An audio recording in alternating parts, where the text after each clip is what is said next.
Set up, but this meeting is a meeting in the school board and public for the purpose of conducting the school corporation's business. It is not to be considered a public community meeting. There will be time for public participation as indicated by the agenda.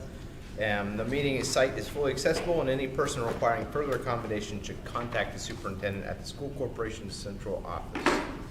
First, we'll go ahead and call to order with the Pledge of Allegiance. Mr. Hendricks, would you lead us? I pledge allegiance to the flag of the United States of America and to the republic for which it stands, one nation, under God, indivisible, with liberty and justice for all.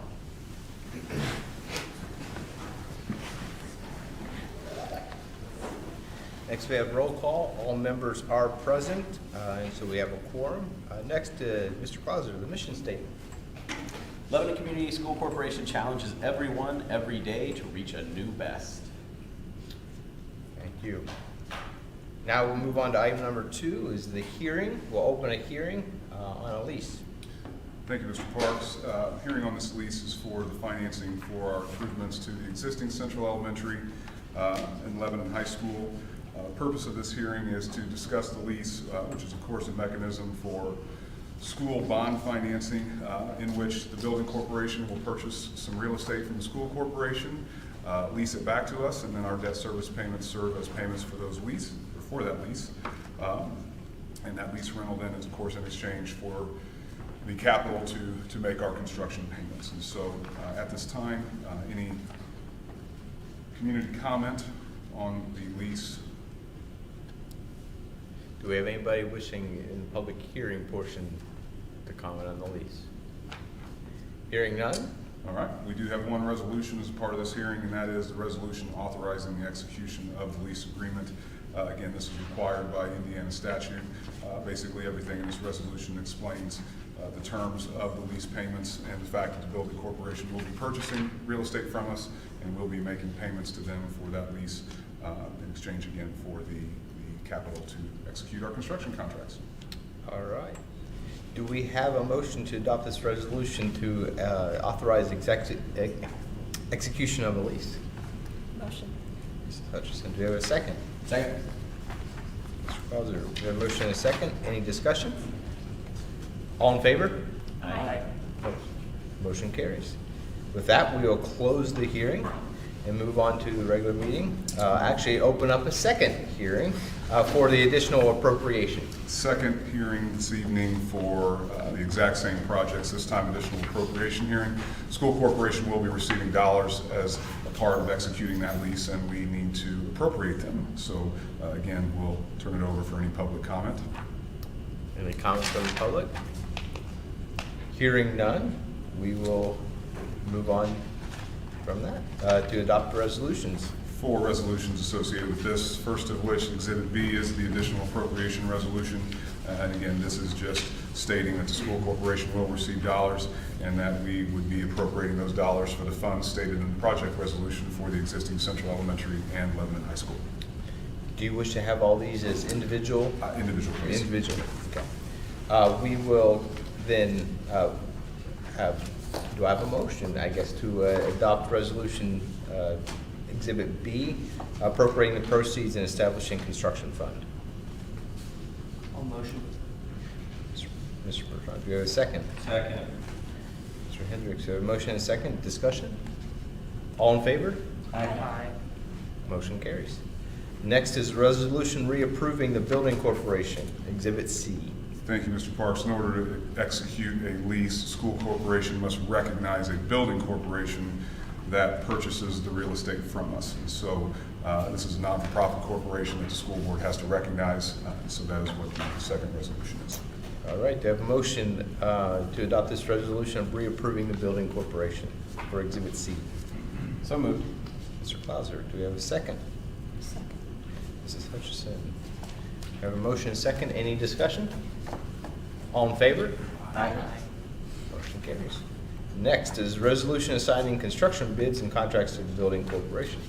Thank you, Mr. Parks. So with the building corporation actually being the entity that's going to be issuing the bonds, technically the contracting parties to perform perform the work would be the building corporation. Again, since this work is on behalf of the school corporation, this resolution allows the building corporation to assign the construction contracts to us to execute and manage. All right. Do we have a motion to adopt this resolution assigning construction bids and contracts to the building corporation? All motion. Mr. Hendricks, do we have a second? Second. Mr. All right. Do we have a motion and a second? All, any discussion? All in favor? Aye. Opposed? Motion carries. Next is a resolution approving an 11th supplement to the Master Continuing Disclosure Undertaking. 11th. Thank you, Mr. Parks, and that resolution is as long as the title. This one is all the legalese for the Securities and Exchange Commission, and that is required of us to have a continuing disclosure and master undertaking. This happens to be the 11th supplement of said continuing disclosure, so appreciate action on that. Thank you. Do we have a motion to adopt this resolution for continuing the disclosure undertaking? All motion. Mr. Bertrand, do we have a second? Second. Ms. Hutchison, we have a motion and a second. Any discussion? All in favor? Aye. Opposed? Motion carries. With that, we will close the hearing, that portion of the hearing. Another one. And only to open up another, the budget hearing. Thank you, Mr. Parks. As part of the budgeting process for public entities, including public school corporations, we are required to have a hearing on our budget for the the subsequent calendar year, budget year 2025. As the board recalls, we had a budget presentation back in July that has been published and available on YouTube. The notification for this meeting has been published both on our website and via Gateway. And so this is an opportunity for the public to comment on any of our budgeted funds or our capital improvement plan or our bus replacement plan. So I will turn it over to you for any public comment, and there is no action at the end of this meeting. And at the conclusion of public comment, we may close the hearing. Do we have any public comment regarding the budget hearing? All right. Reducing tax or decreasing, correct? Tax rate will be decreasing, yes. All right. With that, we will close this hearing and open up the regular meeting. Item 13 is approval of minutes for the August 20th additional appropriation hearing and regular meeting. Do we have a motion to adopt or to approve the minutes from those meetings? All motion. Mr. Hendricks. Do you have a second? Second. Mr. Clauser. We have a motion and a second. Any discussion? All in favor? Aye. Opposed? Motion carries. Next is superintendent's announcements and celebrations. Thank you, Mr. Parks. I'll try to power through this evening with a fading voice. Just a couple announcements. Just want to thank our community partners and our community leaders that joined us for our State of the Schools. Most recently, a great turnout. So we'll talk about the great things happening in our school district, answer some wonderful questions and answered by our students and administrators. And just thank everybody for their continued support, and thank Lily for their sponsorship of that breakfast. So kudos to our students and administrators that took part in that. This is homecoming week, game day on Friday, so hope to see everyone there, and enjoy the week of posts you'll see on Facebook with everybody on their dress-up days that Lexi's doing a great job with. So hope to see everybody Friday night. All right. Thank you very much. Next, we have the program spotlight, the construction and trades program, ABC Academy. Yes, thought we would like to, come on up, from time to time, do a program spotlight. Are you anybody from us joining him? Is he on his own tonight? Okay. We want to do a program spotlight from time to time on opportunities our students might have academically or co-curricularly. And I know this is one topic that's heavy on folks' minds with the need for skilled trades in not just our community, but across the state. And we are beginning our partnership for our construction trades program at ABC Academy. They're having their grand opening Friday. They inconveniently scheduled it during our PEP session for homecoming. But I've forced a few of our administrators to attend anyway to make sure we have a presence there. And Lexi will be working on some social media posts following that as well. But construction trades is alive and well here at Lebanon High School. and I thought it'd be an opportunity for you all to hear what programs are available to our students. So take it over, take it away. Thank you so much. Robert Nieberg, Director of Outreach, Associated Builders and Contractors of Indiana, Kentucky. ABC is a large conglomerate of commercial construction companies and also providing adult training. And over the last 6 years, we began to move into the high school space to start preparing students for a career in the construction trades. So today I'm going to present our program. We very much appreciate Lebanon High School being partnered with us in this. Our locations currently, we have 5 locations currently in the state. A variety of layouts, but Carroll is at Carroll Junior Senior High School. It's embedded within the high school. Fishers is a standalone facility. Fort Wayne is within our adult ABC apprenticeship training facility. Marion, that's the city of Marion, is at Grant County Community Career Center. And Lebanon, of course, right down the road, standalone facility within Gaylor Electric's brand new facility. So we have additional locations planned. We are growing and we are producing careers. So our mission, again, is to produce careers, develop skilled and employable individuals and place them into summer internships. That's your junior going to your senior year. And why? Because our program is laid out in a way that it helps students discover what is right for them.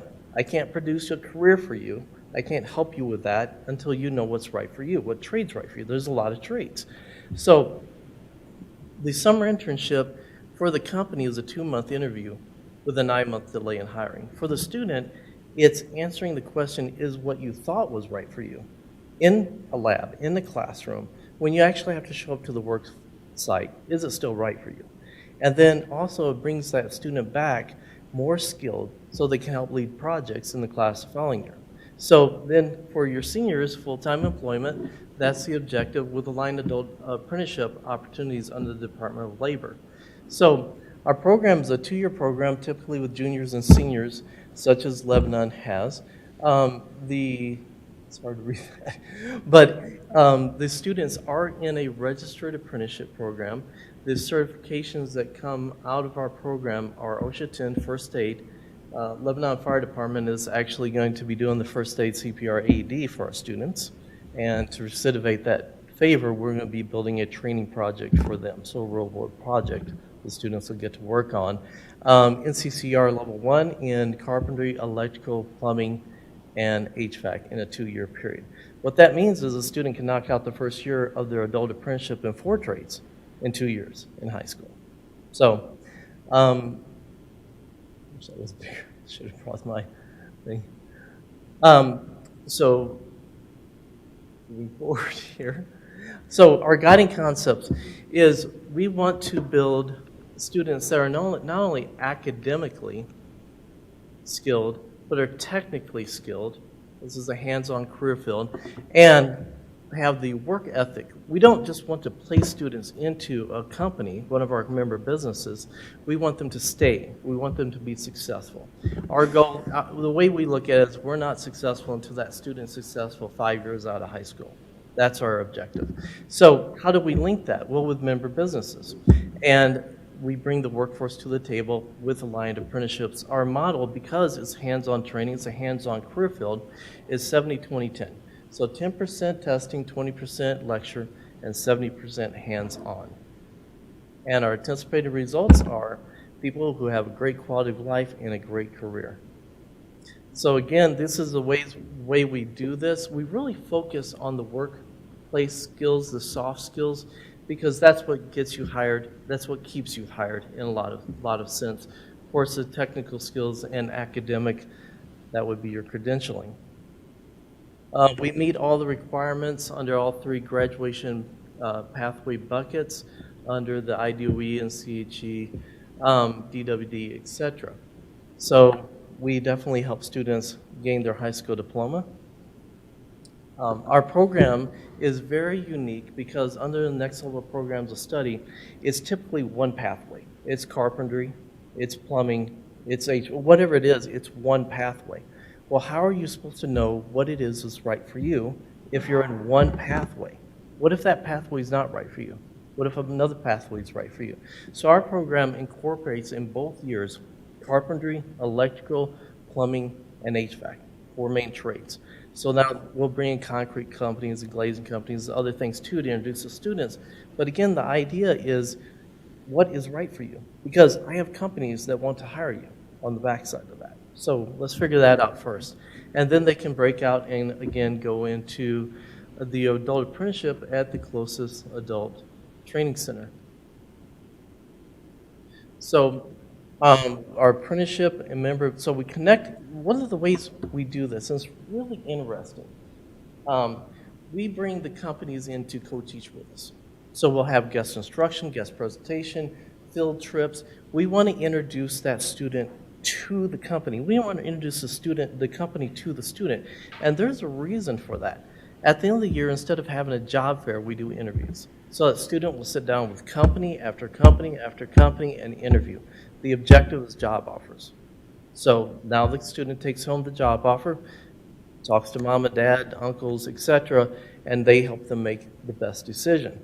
So we don't want it to just be like a job fair where kids are wandering around, picking stuff off of tables. We want them to actually get jobs. We have member businesses we bring into that as well.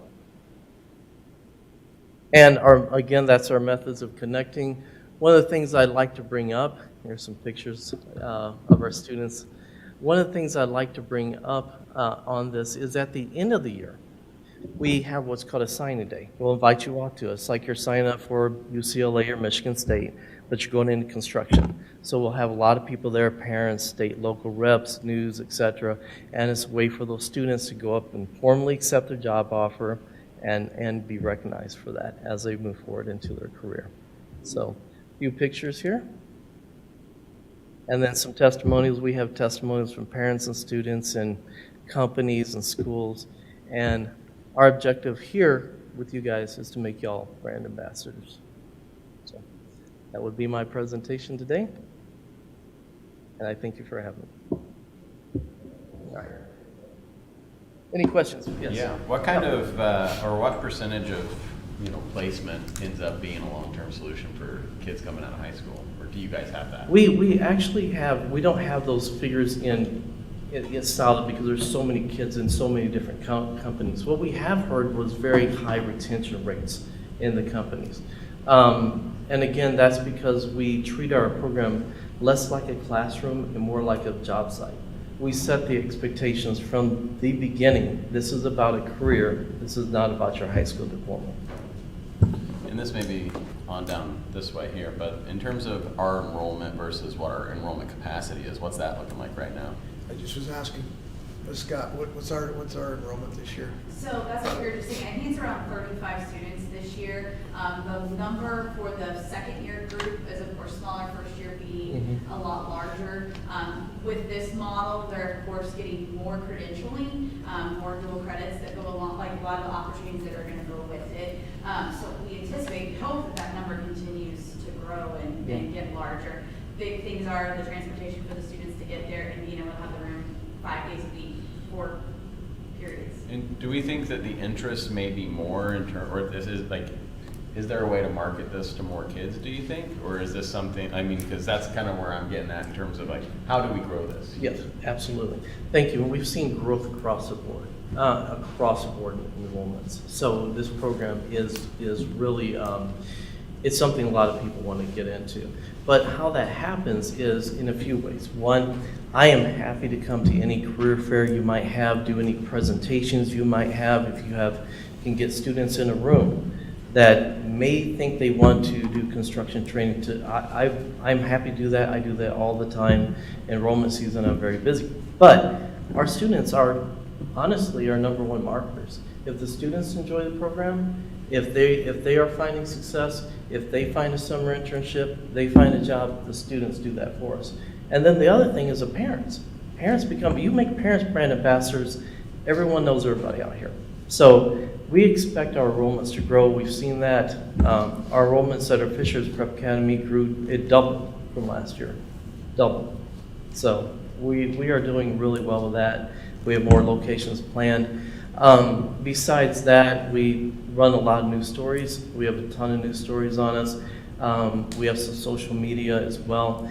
And if any parent wants to come and just take a tour, we're happy to do that as well of the facility. So, How many companies do you partner with? well, it depends on the student, and a great question there. Student base. So we like to have about one company per 3 to 4 students. So the students have plenty of opportunity, and the companies also have plenty of opportunity too. So with a student base of 35 students right now, we're looking at about 10 to 12 companies with what we would partner with.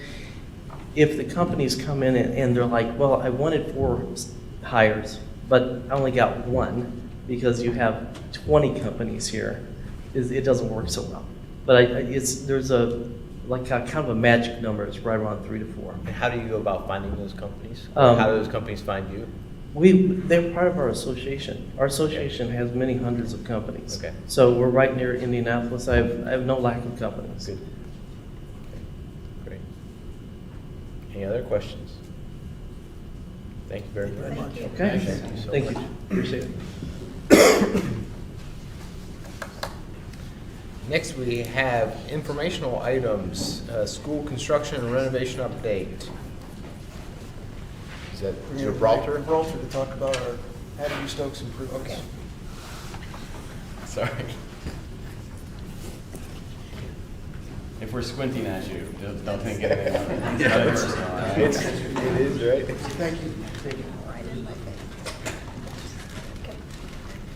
As Mr. Martin's pulling that up, I was smiling as I was listening to that. I enjoyed hearing about that career path opportunity, but I started to think the enrollment's 35, but how many of your elementary kids have been watching this happen in front of them that may be interested in this as a career path moving forward? So they've had a front row seat to see this as a possibility for them.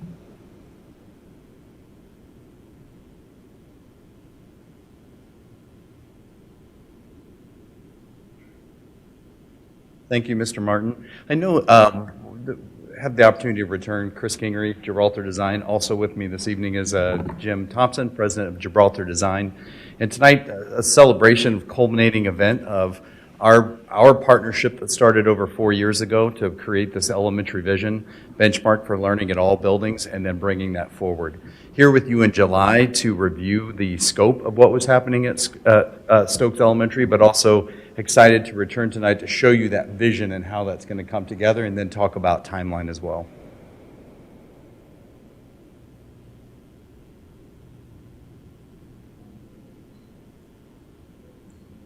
Thank you, sir. Okay, we're going to talk about the long-term considerations and then some of the existing conditions of Stokes. We'll move into the improvements that you will see, and we've had some multiple meetings and also with Principal Walters as well to make sure that she was aware of what's happening there and getting her input as well, and then we'll talk about the schedule. Set out in the very beginning, as you know, our mission for all school facilities in Lebanon, and that has continued. And starting that conversation 4 years ago is looking at equity, especially as you're looking at rebalancing districts. Having the opportunity at every single school was very important from the beginning, and this will fulfill that vision for elementary learning. Having increased enrollment capacity for future growth and having that flexibility is going to be important. Creating that benchmark, no matter which school you are at, you get to that same experience. And then, as you know, we called it Stokes Elementary as the new elementary, but as 20 years has gone by, there are some areas that need to be refreshed, and the timing of that was perfect. There are some areas that are working well that we wanted to complement, but also a great opportunity to refresh and make it look more like the other elementary schools than not. And then we've said this from the very beginning, the opportunity and experience, same, no matter the address. And then finally, the mechanical, electrical, plumbing, and technology also a part of that. As you are leveling all the other 3 elementaries, or new elementary, we want to make sure that we make Stokes Elementary aligned with that from a technology infrastructure to be able to maintain the equipment. You're very familiar with the existing conditions of Stokes and had time to review that, and we talked about that last time. And looking at the floor plan of what it can be accomplished within the existing square footage of the space. Now we're going to move to the proposed improvements. There is the opportunity for milling and resurfacing the existing parking lot. The time is appropriate for that to happen, but also with new school leadership, I had a chance to observe the arrival and dismissal at Stokes Elementary and returning this Thursday with Mrs. Walters and Mr. Dennis to say, as you have a chance to reset that parking lot and you have to restripe anyways, let's make sure that it meets your needs now and is going to meet your needs in the future. So how the arrival happens, how the dismissal happens, and if that comes together. Looking at the interior, anything that's light blue is that light refresh, and anything that's orange, I know you're familiar with this, but is more of that medium work that's happening. And if it's red, it's a little bit more heavier renovation, which means we're moving some walls and doing a little bit of demo in those spaces. What we will accomplish at the end is refreshing the classrooms to be more like what's happening at the other buildings as well, from a teaching wall to technology to finishes as well. Looking at refreshing some strategic flex spaces. They had some walls that were kind of a barrier to the instruction that needs to happen, so making sure that that's going to meet their needs moving forward. And then capturing enhance the lobby and that office reception area, which we'll dive a little bit deeper and give you a look at what that is going to end up being. Updating the cafeteria, gymnasium, some strategic roof repairs happening there too to give more life for that roof at Stokes. And then finally, other intentional refresh updates to make sure that it has that long-term vision. Moving to the lobby space, as you walk in, just to get you familiar with what's happening in that space currently, I want to show you how we are bringing that forward. So there is an SRO office in that space, but without a window. Wanted to make sure that it's aligned with everything that's happening at the other elementary school, so that SRO will have the opportunity. This look is if you are in the lobby and looking towards the front door of Stokes Elementary. So those finishes, timeless, also going to be aligned with the other elementary schools. As you walk in, it's going to be Stokes Elementary, but you're also going to know that you are in Lebanon Elementary School. This is another look at that exact same space. That's if you were in that space looking down the back second and third grade corridor. You can see the new SRO window, but creating this to be a space where students can have conversations, a common area for a principal to have a conversation with a student, a family, staff, and make it more of a community feel as you come in there. Looking into the front office improvements, I'm sure you're familiar with Stokes as you go in. It is a little bit unlike the other schools where you do have a wall as you enter, not a very good reception area as parents are waiting for meetings. Opening that space up to also have the same feel that you would get as you walk into Perryworth, as you walk into New Central, and then also into Harney Elementary. Now, while we were addressing that main entrance reception area, it gave us an opportunity to meet with Mrs. Walters to make sure that programming's aligned with what she needs that office to be able to do, but also some other strategical places to make sure that it's going to function better for them in the future. This gives you a look at that main entrance as you come in and you are accepted into that front lobby. You can see we're just really opening up, going to create a seating area for parents. And again, you have that same feel as if you're walking into the other elementary schools. Moving into the cafeteria. Again, there's a lot of brick there, so we wanted to make sure that the brick works and those existing finishes that still have plenty of life left, we're not going to remove those. We're just adding some acoustical treatment, which one is going to make for better sound in that space, and number two, it gives an opportunity to provide some elementary color that you're going to see at the other elementary school cafeterias as well. This is just a different angle. It also gives you a look at the wash stations, water fill stations that are going to be built into the cafeteria, same as the other cafeterias at the elementary as well. Moving into the media center, it gave us an opportunity, as you guys know, the tiers that are in that, what used to be a computer lab, and converting that into a STEM space. It's going to be very exciting and off of the media center. Also, with the existing square footage that you have, there was ample square footage in that media center. To align it with the same sizes of the other media centers, we had the opportunity to carve out some additional flex spaces for office space. You think about all of the community partners that are coming in to support students and having a space for them to work privately with students. There was a great opportunity to capture that in the media center, but not take away from the programming that needs to happen there.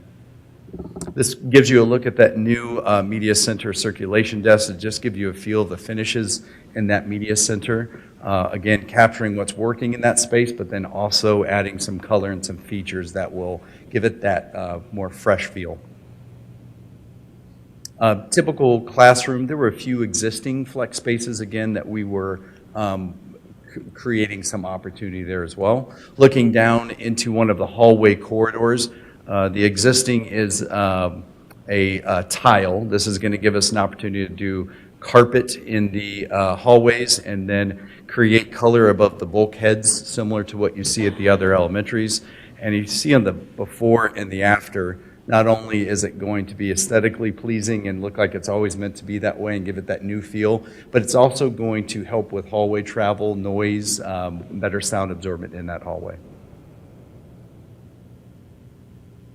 Looking at kindergarten space, you know, when the building was built 20 years ago, looking at some opportunity to increase the square footage within what you have, but also make that space function a little bit better by creating some private storage spaces on each side. And then also there is a wall in that space that we are removing to make sure that there are no blind spots in that kindergarten room.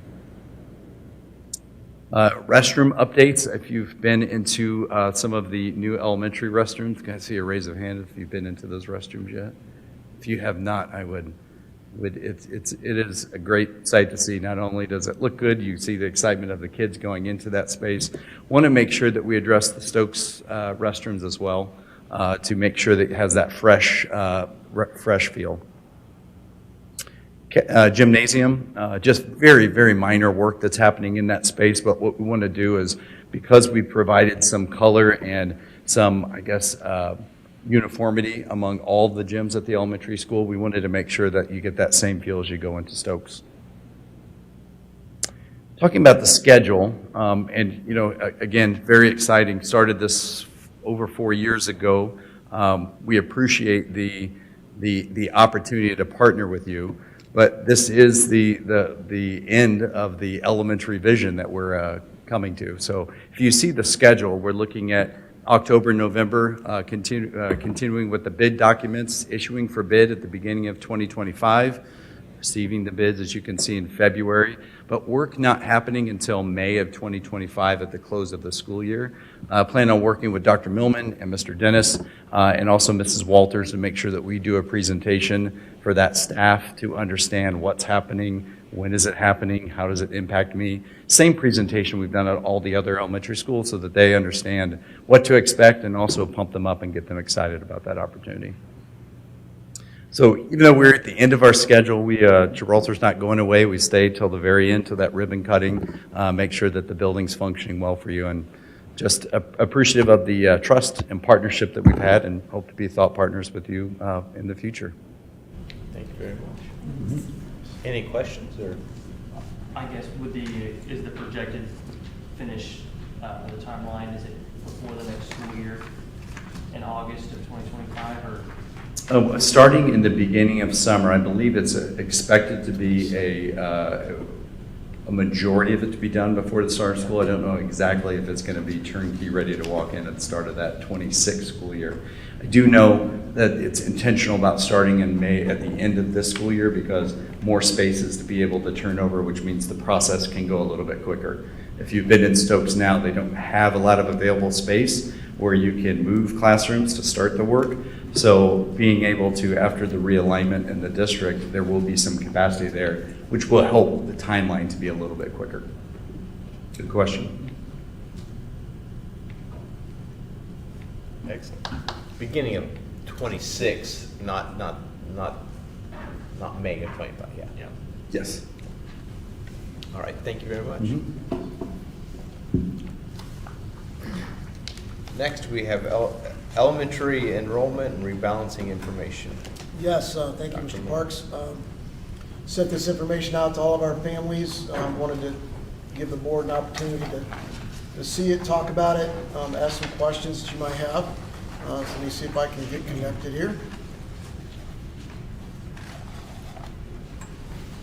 Delay, right, Mr. Martin? Delay. You ready for the delay?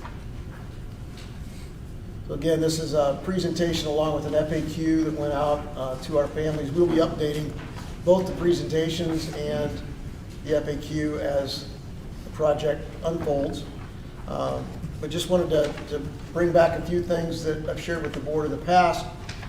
This is a map that shows our student population center of the district, and that pinkish colored object, and then the star-shaped object there is the geographic center of the district. It's important for folks to realize kind of not only the shape of our district, but where those center points are when you're looking at the locations of our schools within it.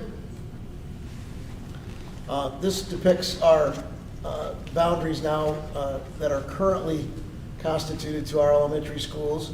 You see Perry Worth is a large portion of our district, covering both north and south borders of our district. Harney is in the yellow, Central there in the red, and Hattie B. Stokes in the purple. Again, in many of these slides, I'll continue to show that center of the district so you can all have a kind of visual on where our schools are located in relation to that. Rolling out the information this past week, as I said, working with our GIS partners as we speak. We went ahead and sent them our student data as of last Friday.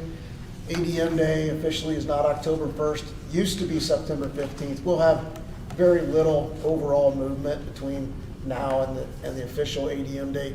So it's always a moving target no matter when you send that data to them. So that is underway. We'll be having some conversations with them about options that we'll have through our guiding principles that we'll cover in a moment. November and December and through October, we'll be sending out whenever the options are available for the public. We'll get those out, gather feedback. Our goal is that by the January school board meeting, we'll have a recommendation to bring to you for the new boundaries, with it beginning in August of 2025. Priorities of the district of the rebalancing project. We want to balance building utilization to the degree possible. We know that we're adding capacity, obviously Central, 600 to 650 student capacity. Perry Worth, same. Harney, same. Stokes is actually a few students under 600. On paper, it's a 600 student capacity building. It's a 4-section building. So we really essentially have 4 600 capacity buildings throughout the district. It won't be perfect. There'll be some buildings that will be at 80% to start. Some might be at 75, but you try to balance that the best you can. Transportation is a huge driver of this, so efficient system of school bus transportation. We route every address in our district, regardless of, we have to assume every student's riding bus. So we'll route that, we'll calculate route times. That'll be a big part of this project as well. We want to minimize the division of identifiable neighborhoods. We want, if you're in a neighborhood, you should go to the same elementary as the student across the street to the degree possible. We always insert that because the line's got to be somewhere as well. But to the degree possible, we try to do that. Socioeconomic impact of the schools. We want to, again, you won't have a perfect ratio divided by 4 as far as the socioeconomic status of students, but you want to try to minimize that and have some closer to equality across your districts when you're embarking on a project such as this. And then be mindful of the demographic shifts that we might see ahead. This is a tough one for folks sometimes to understand in these projects, and we'll get to that in some of the unknowns in a minute. You really should not be rebalancing and redrawing your boundaries based on what might happen.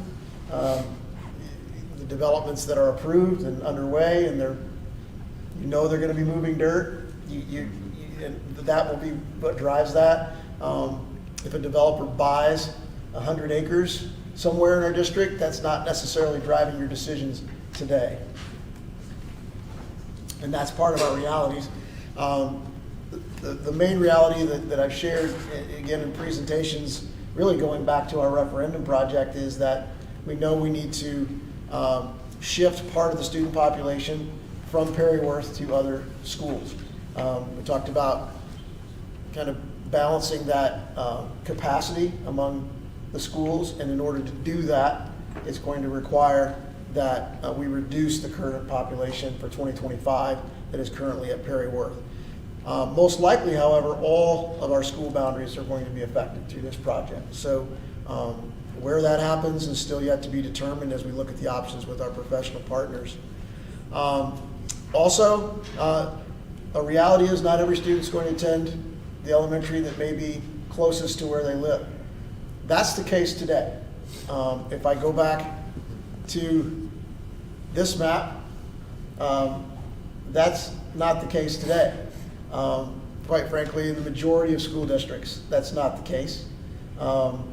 Lines have to be somewhere in order to determine your enrollments. I've spoken to some folks who attended elementary schools here quite some time ago. It's my understanding that prior to this current boundary, there's some folks who might have been just outside the walk zone perhaps of Harney, but attended Perry Worth that lived here. So, and we're attending elementary here. So when you look at Stokes' current district, you're not attending perhaps the school closest to you. So that's a reality in a lot of school districts, including ours, and will likely be part of it here as well. Again, I mentioned the perfect balance will likely be unlikely, and also unlikely on the socioeconomic status, but we'll do the best to our ability as we work through this. There's some unknowns, as I talked about, which neighborhoods will be affected. We don't know that today as we sit here. We don't know that those new neighborhoods that might get approval during this process, and how much that might affect the final decision. And here's the one that folks don't like to see either. The third bullet is how soon this is going to happen again. But there is a lot of shifting demographics, a lot of growth that's going to be happening over the next 5, 10, 15 years. And so this could be a district that had not done this for 20 years, but might have to do it more often as the enrollment changes throughout this district. A commonly asked question, I guess it's only one on here, but we'll have some on the FAQ as well. This is one that commonly gets asked, so I thought I highlighted this in the presentation that went out to parents. Will my rising fifth grader, my current fourth grader, be able to finish? We don't know yet. When we look at those capacities and what that enrollment pattern looks like, we'll be able to see if we can offer that. That's why we're shooting for January, quite frankly, for an approval process. That way we have some time for parents to make those decisions, for principals to prepare for the students, staffing for those buildings. So it's still to be determined. However, I will be upfront and say if that happens, it would only be applicable to the rising fifth grader in that family. So if there's younger siblings, they would be required to attend where their address says that they would attend. We would not provide transportation for that as well. So that would be a reality as part of it when the parents would make that decision if this is something that would happen. I thought it'd be good for the board to maybe see, and if you had questions or discuss some of our neighbors and how we compare to other districts. This map just kind of shows our school district footprint in comparison to several other districts. It's a little far away from us to read on the screen here, but you know, we're not the largest footprint of district to begin with. You know, Western Boone certainly wraps around us, for example. But this is a good visual that some school districts are quite large. You look at Tippecanoe, for example, is another very large school district up in Tippecanoe County. Mount Vernon School Corporation, I think, compares to us very well. I mean, it's almost a flipped image of our district in some ways, not the way they've laid out their elementary districts, but when you look at it from a shape. But their middle school and high school are located in a similar location within the overall footprint of their district. They have one middle school, one high school, and as you can see, McCordsville down here in the bottom corner is very similar to the distance that a lot of our families are from the middle school and high school as well within our district. So that's one that you'll probably see in future presentations as well, because they really do compare well to us. Logansport is similar, kind of a interesting shaped district, but again, they're middle school and high school located in the center, so travel times and directions very similar to us. Noblesville, same, one high school.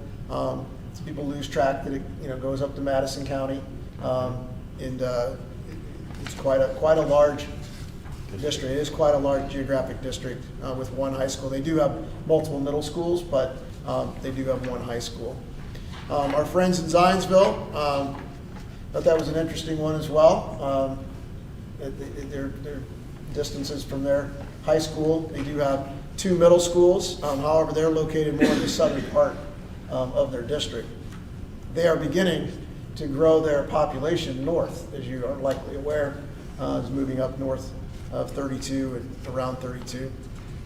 And then our friends in Brownsburg, that's their elementary map. Now they're a much smaller geographic district than us, so that could kind of skew your mindset when you look at that map, because it is more compressed.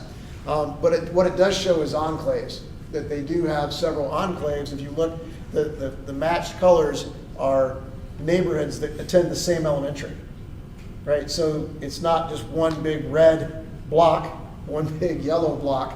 Our demographer identifies these as enclaves. You don't always like to do that, but Brownsburg's gone through some demographic shifts too, aging populations. They need to make where are these students going to attend? So my guess is that these are attempts to keep neighborhoods together, but not necessarily attending the school that's closest to where your neighborhood is.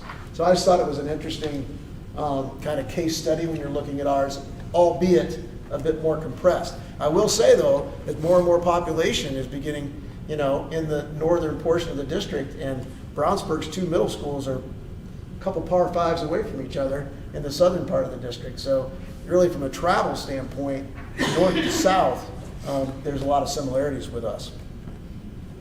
Danville, kind of the same. I think it's very similar to us, much like Mount Vernon, 1 middle school, 1 high school, very similar demographics there. So I offered those to the parents in the community just to see how we compare to that. What does that mean when you look at our elementaries and where they're located? Central Elementary and Perryworth are very similar in distance and time to both the geographic center and the student population center of the district. Stokes is the closest to both. As you can see, Stokes is actually very, very close to the student population center of the district. It's certainly the closest to that. And of course, I've shared the geographic center there as well. So just kind of shows where we compare. And of course, we are very similar, as I shared with Mount Vernon and others, when you look at our geographic center of the district compared to where our middle school and high school are.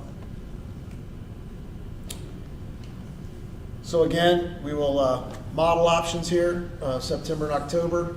When you get the next presentation, it will have tables. Right? It will show percent capacity. If we went with option A, here's the percent of capacity in each of the 4 elementaries. Here's the socioeconomic status. All of those will be in tables, so you'll start seeing tables and charts that will show if we choose A, this is what it'll be. If we choose B, this is what it'll be.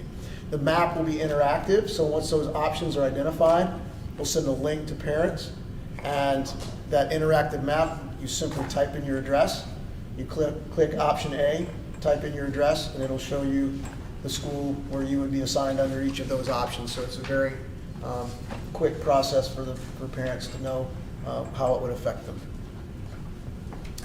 And I think that's just repetitive of what I said before. And January 21st is our goal to bring something to the board. So, happy to entertain any questions you have as we get started here. Not an easy task. It is not. Very complex. Thank you very, very much. Any other questions or comments? All right. Thank you. All part of being a growing district. That's too. right. Next, we have consent agenda staff matters. Dr. Millman. Thank you, Mr. Parks. It's item 17 this evening It is. because of all those hearings that we had.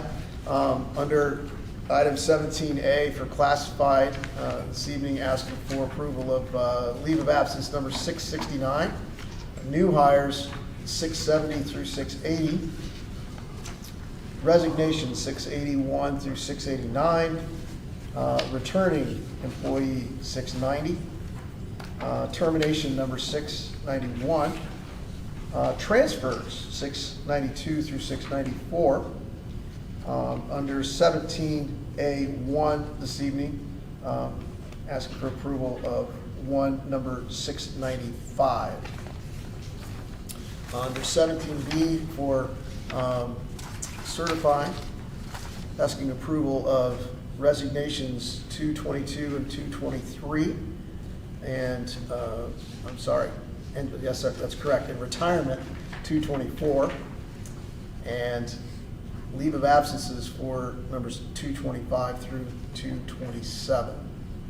Under ECA this evening, new hires 699 through 704, and returning ECAs 705 through 709. All right. Do we have a motion to accept the consent agenda and staff matters as read? We'll just kind of confirm 696 through. 696 through, yes. Thank you. Yeah, new hires was actually 696 through 704. Yeah. Thank you. And I'll move to approve as read with that correction. Mr. Cosner, do we have a second? Second. Mr. Hendricks, we have a motion and a second. Any discussion? All in favor? Aye. Opposed? Motion carries. Next, we have consent agenda business matters. Mr. Dennis. Thank you, Mr. Parks. Performance for the month of August is presented to the board this evening. August was a 3-pay month, counting from August 1st to August 31st. 3 payrolls occurred. That is obviously the bump in salaries compared to August of 23, which is not a 3-pay month, same benefits. But as far as general items for that, nothing further from me, unless there's any questions from the board for the financial update. Any questions? Thank you. With that, I'll read the claims for the month and ask the board's approval. Claims, $4,971,587.21. Payroll for August 17th, August 30th, and September 13th totals $2,283,969.38. For a total for the board docket of the September board meeting of $7,255,556.59. Got it. Do we have a motion to pay our bills and our people? I'll motion. Mr. Bertrand, do we have a second? Second. Mr. Hutchison, we have a motion and a second. Any discussion? All in favor? Aye. Opposed? Motion carries. Next is a request approval of change orders. Mr. Dennis. Thank you, Mr. Parks. Realized a lot of yellow on this month again, reaching the end of a lot of these projects, and some of these prime contractors have utilized all of their allowance. I will say, not every case is all of the allowance utilized. A lot of these are back charges. So what I'll call your attention to is many of these line items, you'll see the exact same number in both red and black, and that is just scope swapping from one contractor to the other. One contractor is funding what used to be contractor's A scope, contractor B is picking that up. You have to have both a positive change order and a negative change order for that exact same occurrence, and that is what the majority of these are. So nothing alarming, just a lot of change orders this month, asking the board's approval to go ahead and sign and get in the court of our prime contractors. All right. Well, looks like there's a lot of contingencies still remaining in all of them. Yes. It's good. We're all, Yes. looks to be all within budget. We'll have our first return of return of allowance from first complete prime contract on any of the elementaries will come from our Mason from Central Elementary next board meeting. Excellent. Do we have a motion to approve the change orders as read? Motion. Mr. Hendricks. Do you have a second? Second. Mr. Bertrand. We have a motion and a second. Any discussion? All in favor? Aye. Opposed? Motion carries. I will say, we had a place for public comment. We had nobody signed up, so I didn't want to just skip past that. So next is 20B, approval of increases of classified staff health insurance contributions. Thank you, Mr. Parks. Reminder to the board that we are a January 1 through December 31st plan. That being said, premiums begin being paid for the following plan year in December, with the first December payroll.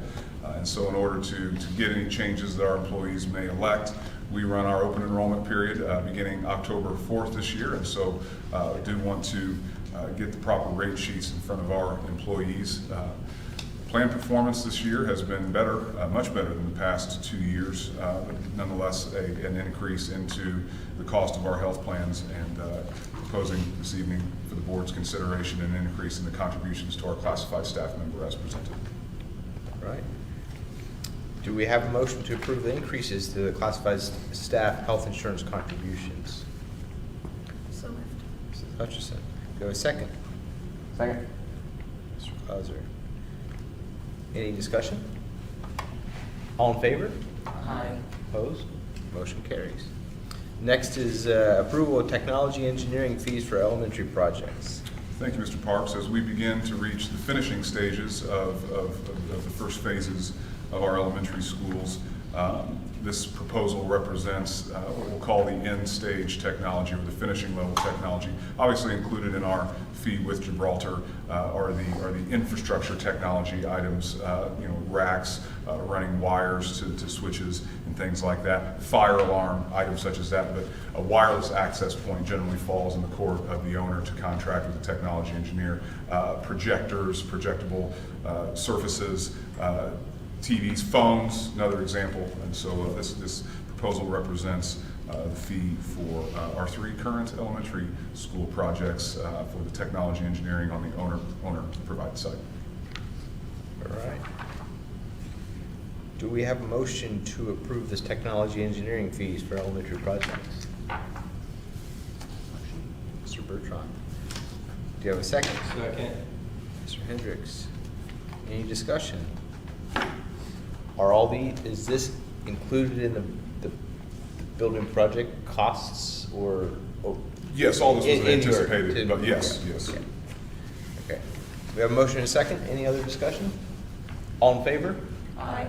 Opposed? Motion carries. Next is request approval of the 25-26 district calendar. Dr. Yes, Millman. thanks, Mr. Martin, for his tedious work on the calendar. You're the superintendent, you get to delegate this.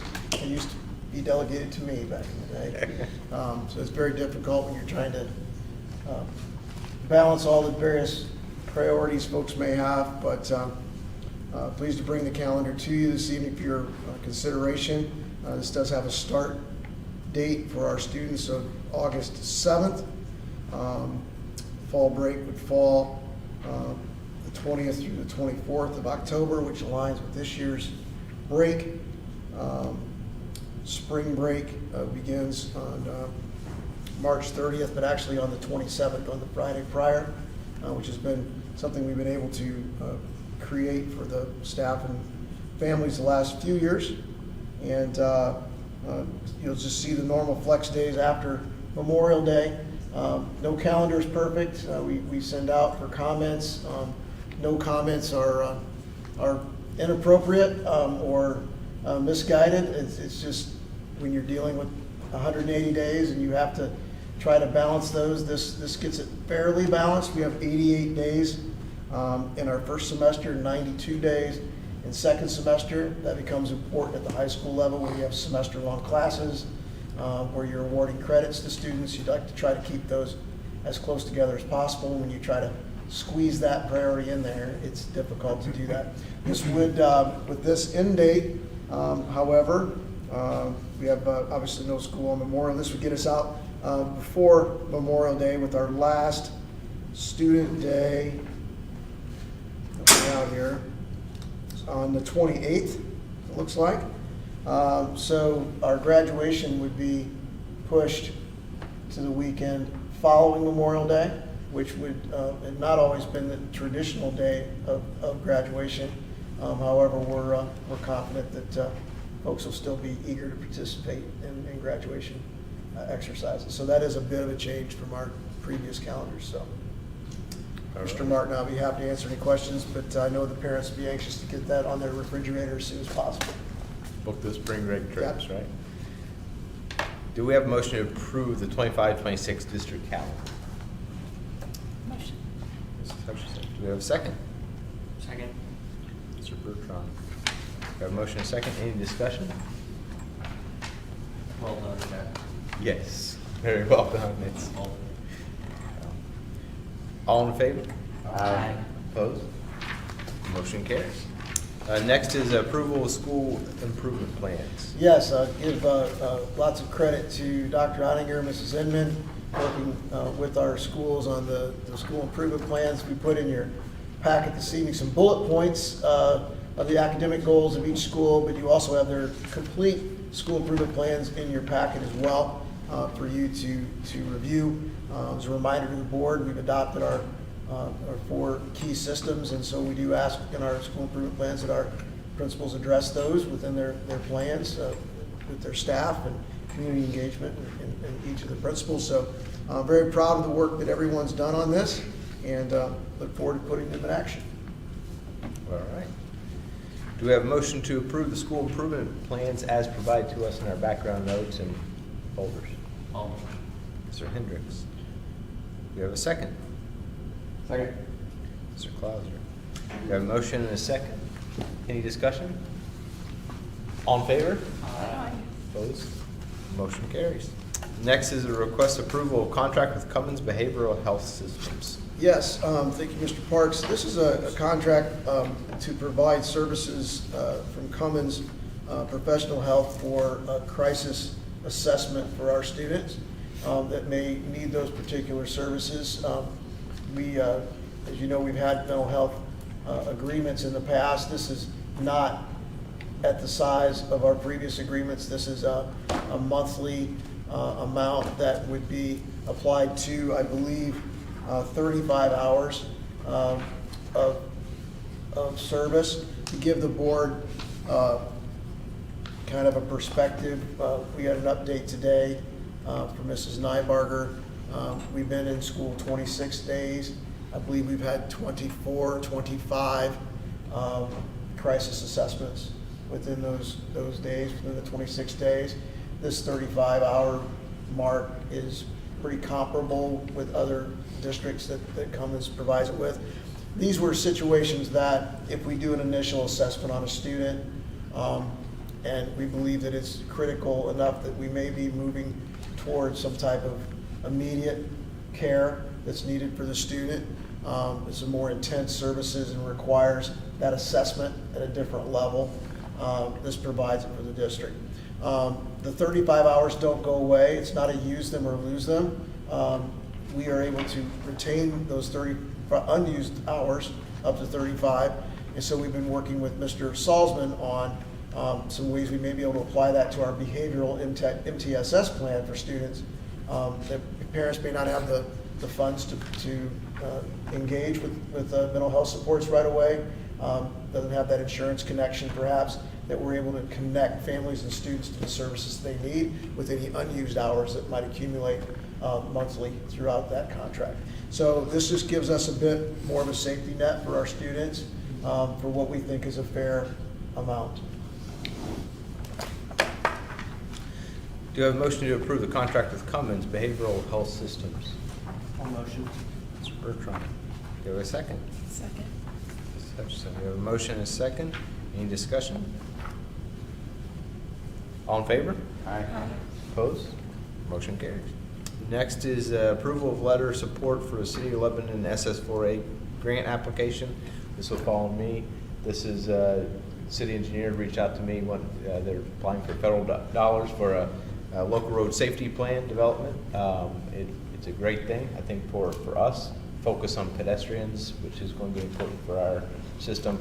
No money, just a letter of support that they go after it. So we just wanted, we wrote the letter, just wanted to bring it to the board for final, everybody, final blessing. So if we can have a motion to approve the letter of support. So moved. Mr. Clauser. Do you have a second? Second. Mr. Bertrand. A motion and a second. Any discussion? All in favor? Aye. Motion carries. Next is request approval of overnight and out-of-state trips. Mr. Good Martin. evening. Harney has requested Camp Tecumseh trip on September 26 and 27. All right. Always a great trip. Do you have a motion to approve this overnight trip? Motion. Mr. Hendricks. Do you have a second? Second. Mrs. Hutchison. A motion and a second. Any discussion? All in favor? Aye. Opposed? Motion carries. With that, it's the end of our agenda. Upcoming board meeting? Go Yeah, I ahead. would invite the board on October 8th will be our first meeting of our second class of the Tiger Community Ambassadors right here in HB Wells. Invite any board member who would like to attend to do so. Mr. Dennis will be up with school finance right out of the gate this year. If you've not had to fill school With- finance in the Yeah, my last schedule. 3 meetings, you're welcome to join us. Clear it wide open. I'll be there. And I will be reaching out to the board here in the next few days, see if we can schedule a trip. You haven't been to the construction sites for a while, Yeah, so I'd like to that'd be start to get you excellent. Yes. out to those. All right. And next meeting, regular meeting is in October 15th. With that, we are adjourned.